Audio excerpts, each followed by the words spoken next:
Now, let's go ahead and talk about three-point editing, and we'll three-point edit with the next clip. So, three-point editing consists of, like I said, a start point, an end point, and the point at which you want to add the clip to your timeline. I generally start with the point at which I want to add the clip.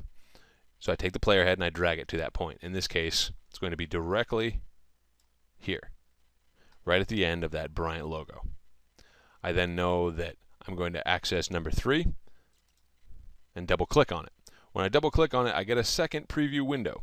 This window can be moved around. If you have 2 screens, you can actually slide it off and onto another screen, which is awful nice. But if you only have one, you just deal with what you got. And as we can see, now we have the preview window and icons down here that says set in, set out. These are my other 2 points. So point 1, set in. Point 2, set out. Point 3, the set point in the actual timeline. So what I'm going to do is I'm going to review this clip. I can watch it right in the player. Let it roll for a second. And then I can set my set in point. Again, continue to watch it. Here at the AV office, we have where I won't bore you with watching the entire clip, but span it out until you get to the point where you want it to end. Let's watch the last part of it here. and ready to use it. And we're ready to use it. Thank you, Eric. And then I will set out. Now you can see that this blue line has kind of shrunk up, that there's a little bit of gap on either side of this. What I've just instructed this editor to do is when I want to take this clip, only take this area between the set in and set out points. The way that's done is you put your cursor on the actual box, or the video preview. You click and hold and drag it into the timeline. I'm going to line it right up with that clip, right there.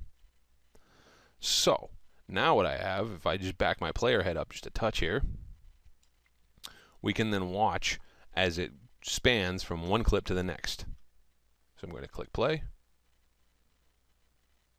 And there we are. Here at the AV. Now, if we notice, right in the beginning there, it was a little longer of a pause than I wanted it to be. So what I can do is I can come back to my reference clip in the preview window right here. And instead of just, playing through it and clicking a new set in, I can actually come right here to the actual set in tab, grab it, and move it just forward a touch.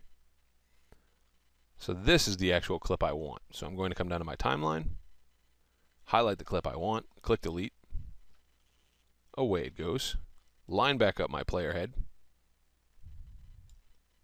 I've set my set in, my set out, and my player head point. Drag the clip right onto the timeline and line it up like so. We will then review it again, make sure that we have the right timing.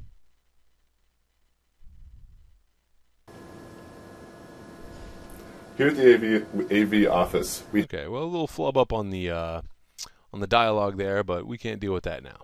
So, I'm looking pretty good on that.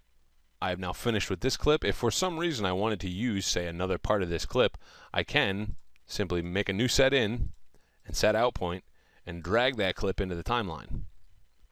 So you can use one clip multiple times. You can do this using the timeline method as well. I just find it to be easier in the three-point method. So I'm going to close this window, highlight the clip I don't need in the timeline, and delete it. I will then go on to my third and fourth pieces of video and conduct the same process over. I don't want to bore you with that, so I'm going to go ahead and do it, and I'll be right back. slide right in. That's PowerPoint Advancer. Okay, so I have just wrapped up doing the next 2 clips of setting in and setting out points. Luckily, Eric, my lovely on-screen talent, was able to do quite a good job of timing it right, so it was easy for me. So I'm going to drag out this last clip into the timeline and line it up. And close this. Now, if we zoom in on the timeline, using our little zoom in feature that I showed you earlier, you can see that there's a little gap here. This little gap, if you watch it, will actually translate into black frames.